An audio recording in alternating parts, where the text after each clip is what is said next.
Share PowerPoint. Share this. Oh, look at this.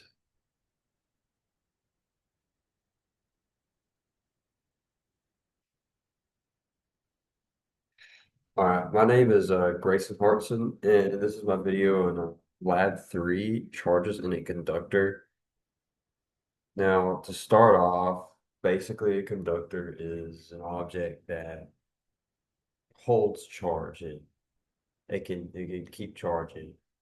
And basically our objective is here to investigate how charges distribute on conductors.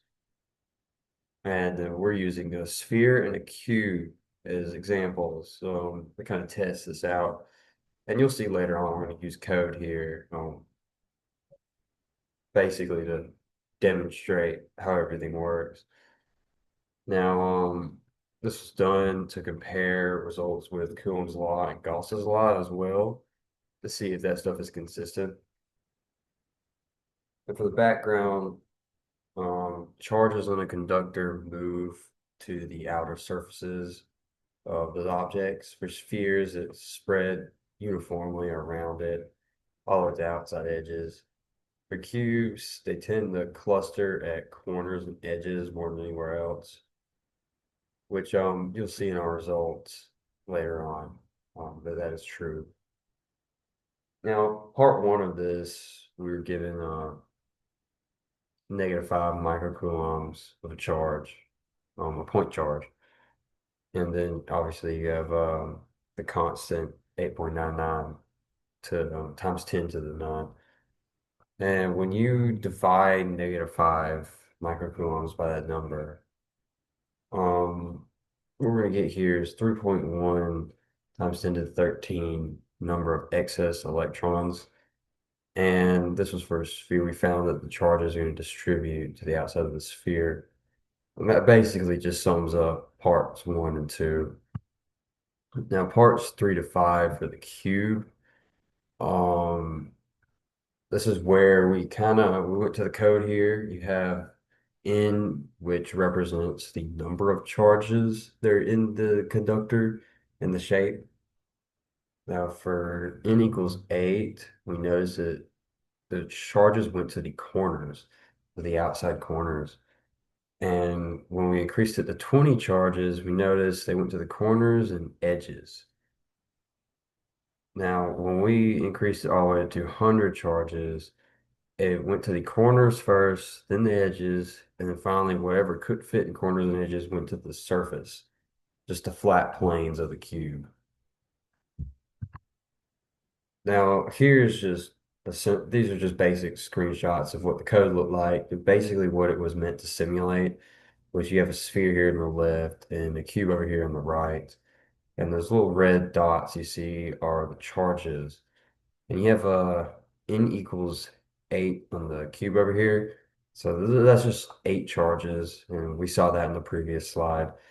Basically, if you look real closely, you can see how they're going to corners and they're going to edges. And they're not really on the actual outside planes. Now, if you look at the sphere, when you put N to 200, this kind of shows you that they do spread uniformly around the edge of the sphere or the surface. And basically, what we did in this lab was take some chunks of code, copied it, put it in a cell. We changed it a little bit to what we needed to do. So we kind of just played around with it, looked and saw different distances and stuff where these charters went, what they did.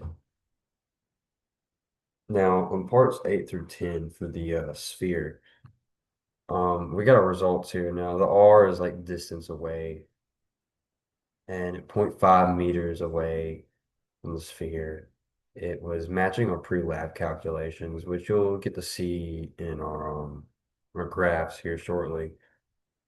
Now, at 0.15 meters, the electric field was increasing pretty rapidly. Now, 0.05 meters, it was approaching zero inside the sphere.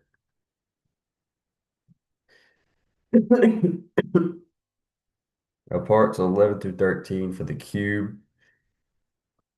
At these radiuses here, these distances, the 0.5 meters, it went to this number and kind of stayed there, which is 0.1795. And the little minus sign I put here is representing basically it was decreasing. It started off as a higher number here, and then it decreased down to this number I have right here.